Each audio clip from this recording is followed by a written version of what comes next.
Good morning student. आप लोगों ने दिवाली बहुत अच्छे से मनाई होगी। आप लोग स्वस्थ होंगे। हमारी वीडियो श्रृंखलाएं चल रही थी, बीच में दिवाली ब्रेक आ गया था। अब हम वापस से अपनी डगर पर शुरुआत करते हैं और आज हम पढ़ेंगे भारतीय संविधान की प्रस्तावना में एक शब्द यूज किया गया है, वो है बंधुत्व। बंधुत्व शब्द क्या है? भारत के संविधान निर्माण में विद्वानों ने कुछ महत्वपूर्ण घटनाओं का उल्लेख किया है। इनमें से एक प्रमुख घटना है भारतीय राष्ट्रीय कांग्रेस का वर्ष 1931 का मौलिक अधिकार, या जिसे हम मौलिक संकल्प या प्रस्ताव भी कहते हैं। भारतीय राष्ट्रीय कांग्रेस ने कराची अधिवेशन में यह संकल्प लिया कि भविष्य में किसी भी संविधान में लोगों के मौलिक अधिकारों जैसे संगठन बनाने की स्वतंत्रता, अभिव्यक्ति एवं प्रेस की स्वतंत्रता, अंतःकरण की और धर्म को अबाध रूप से मानने, आचरण की स्वतंत्रता को शामिल किया गया है। भारतीय राष्ट्रीय कांग्रेस का कराची अधिवेशन, जो कि 1931 में आयोजित किया गया था, जिसकी जो अध्यक्षता है वो सरदार वल्लभ भाई पटेल ने की थी। इस अधिवेशन में दिल्ली समझौते यानी कि गांधी इरविन समझौते, ये इम्पोर्टेंट थिंग है कि गांधी इरविन समझौते को स्वीकृति प्रदान की गई थी। पूर्ण स्वराज्य के लक्ष्य को फिर से दोहराया गया तथा भगत सिंह, राजगुरु व सुखदेव की वीरता एवं बलिदान की प्रशंसा की गई थी। हालांकि कांग्रेस ने किसी भी प्रकार की राजनीतिक हिंसा का समर्थन नहीं करने की अपनी नीति भी दोहराई थी, मतलब किसी भी तरह की वायलेंस नहीं की जाएगी। इस अधिवेशन में कांग्रेस ने दो मुख्य प्रस्तावों को अपनाया था, जिनमें एक मूलभूत राजनीतिक अधिकारों से था तो दूसरा राष्ट्रीय आर्थिक कार्यक्रमों से संबंधित था।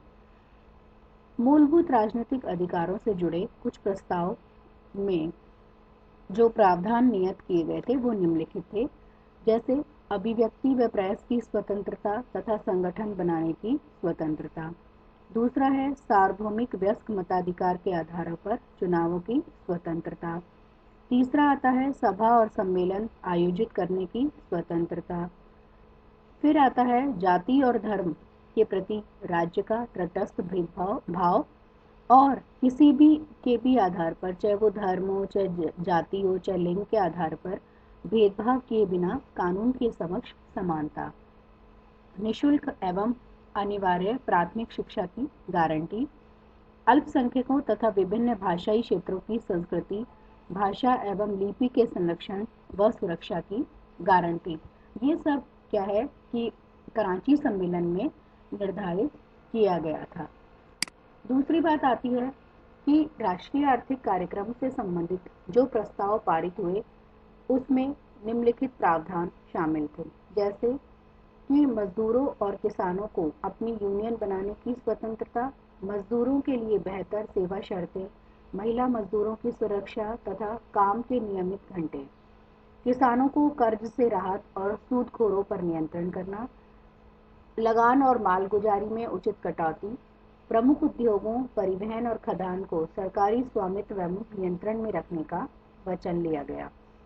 एक और कंसेप्ट इसमें आता है कि एनिहिलेशन ऑफ कास्ट, यानी कि कास्ट जाति का किस तरह से बी आर अम्बेडकर ने, जिसमें उन्होंने कहा था कि 1936 में उनका जो भाषण था बी आर अम्बेडकर का कि एनिहिलेशन ऑफ कास्ट, जिसमें उन्होंने कहा था यदि आप जाति नहीं चाहते हैं तो आपका आदर्श समाज क्या है। यह एक प्रश्न पूछा जाना जरूरी है। यदि आप मुझसे पूछें कि मेरा आदर्श क्या है तो मैं जवाब होगा कि स्वतंत्रता, समानता और बंधुत्व पर आधारित जो समाज है वो मेरा आदर्श होगा। इतिहास के पन्ने पलटकर हम देखें तो बी आर अम्बेडकर उन प्रमुख नेताओं में से एक हैं जिन्होंने भ्रातृत्व या बंधुत्व शब्द को भारत की संवैधानिक चर्चा में शामिल किया गया था। अब इसमें एक रेजोल्यूशन जो पास हुआ, उद्देश्य प्रस्ताव, वो क्या था? संविधान सभा की पहली बैठक 9 दिसंबर 1946 को हुई थी। 13 दिसंबर 1946 को जवाहरलाल नेहरू ने उद्देश्य प्रस्ताव पेश किया। इसमें संवैधानिक संरचना के ढांचे एवं दर्शन की झलक थी। इस प्रस्ताव को 22 जनवरी 1947 को सर्वसम्मति से स्वीकार कर लिया गया। इसमें कहा गया कि भारत के सभी लोगों के लिए न्याय, सामाजिक, आर्थिक एवं राजनीतिक स्वतंत्रता एवं सुरक्षा, अवसर की समता, विधि के समक्ष समानता, विचार और अभिव्यक्ति, विश्वास, भ्रमण, संगठन बनाने आदि की स्वतंत्रता तथा लोक नैतिकता की स्थापना सुनिश्चित की जाएगी। हालांकि उपरोक्त शब्द जो है वो प्रस्तावना की स्पष्ट रूपरेखा प्रस्तुत करते थे, परंतु इसमें बंधुत्व शब्द का अभाव था और इस बंधुत्व शब्द को 21 फरवरी 1948 को प्रारूप समिति के अध्यक्ष के रूप में बी.आर. अम्बेडकर ने संविधान सभा के अध्यक्ष बाबू राजेंद्र प्रसाद को लिखे पत्र में कहा था कि प्रारूप समिति ने प्रस्तावना में बंधुत्व से संबंधित एक नया खंड जोड़ा है, जो कि उद्देश्य प्रस्ताव में नहीं है। प्रारूप समिति ने महसूस किया कि वर्तमान समय में भारत में बंधुत्व एवं सद्भाव की सबसे अधिक आवश्यकता है और हम सभी जानते हैं कि 30 जनवरी 1948 को महात्मा गांधी की हत्या के बाद देश भर में जन आक्रोश अपनी चरम सीमा पर था। 25 नवंबर 1949 को संविधान सभा के अपने भाषण में बी.आर. अम्बेडकर ने कहा कि बंधुत्व के बिना समानता और स्वतंत्रता की जड़ें अधिक गहरी नहीं होंगी। बंधुत्व के समक्ष भारतीय संविधान में, भारतीय संदर्भ में कुछ प्रमुख चुनौतियां आई हैं कि जैसे भारत में हम सभी जानते हैं कि एकल नागरिकता का अपनाया गया है, लेकिन 2002 के गुजरात दंगे, नागरिकता संशोधन अधिनियम को लेकर विरोध और हिंसा, भाषाओं पर आधारित उत्तर दक्षिण विभाजन, अक्षमता एवं विविधता के कारण अन्य सामाजिक गतिरोध आदि सामाजिक सद्भाव में असंतुलन उत्पन्न कर रहे हैं। भारतीय संविधान में व्यक्तिगत एवं लोकतांत्रिक प्रणाली की बेहतरी के साथ साथ व्यक्ति की गरिमा बनाए रखने की बात भी कही गई है, किंतु इसमें कुछ चुनौतियों का हमारे सामने है, जैसे जाति लिंग आधारित आय असमानता, महिलाओं की निम्न सामाजिक स्थिति जैसे बलात्कार, घरेलू हिंसा, कम आर्थिक भागीदारी, लोकतांत्रिक देश के चुनाव में धन और बाहुबल का बढ़ता उपयोग आदि शामिल हैं। भारत की 1% जनसंख्या के पास ध्यान देने योग्य बात है 1% जो पॉपुलेशन के पास में 73% प्रॉपर्टी है, यानी कि संपत्ति है। 2017 में इस शीर्ष 1% जनसंख्या की संपत्ति में वृद्धि हुई। भारत के केंद्रीय बजट में हुई वृद्धि से अधिक थी। नेशनल इलेक्शन वॉच और association for democratic reform ADR द्वारा जारी रिपोर्ट के अनुसार जहां एक और वर्ष 2009 में गंभीर आपराधिक मामले वाले सांसदों की संख्या 76 थी, वहीं 19 में ये बढ़कर 159 हो गई है। इस प्रकार 2009 से 19 के बीच में हम देखें आंकड़ों को तो गंभीर आपराधिक पृष्ठभूमि वाले सांसदों की एमपीज की संख्या में कितने परसेंट, कुल 109% की बढ़ोतरी हमें देखने को मिलती है। इसी तरह से WHO की रिपोर्ट को देखें, प्रतिदिन 3 में से 1 महिला किसी न किसी प्रकार के शारीरिक हिंसा का शिकार होती है। तो इसके लिए आवश्यक था कि बंधुत्व शब्द को संविधान में प्रस्तावना में स्थान दिया जाए। देश की एकता और अखंडता में राष्ट्रीय अखंडता के दोनों मनोवैज्ञानिक और जो उसकी साइकोलॉजिकल एंड मेंटली जो होती हैं वो शामिल होना चाहिए। इसमें क्या होता है कि राष्ट्रीय अखंडता के लिए जो बाधक तत्व हैं, सांप्रदायिक है, क्षेत्रीयतावाद है, जातिवाद है, भाषावाद है, इन सभी बाधाओं से पार पाना है। किंतु हमारा देश अभी भी बहुत सारी प्रॉब्लम जैसे कि नक्सलिज्म से गोरखालैंड जैसे क्षेत्रों के लिए आंदोलन किए जा रहे हैं। दूसरी तरफ हम जानते हैं कि भारत चीन सीमा विवाद, भारत पाकिस्तान सीमा विवाद जैसी चुनौतियां अभी भी हमारे समक्ष सामने आ रही हैं।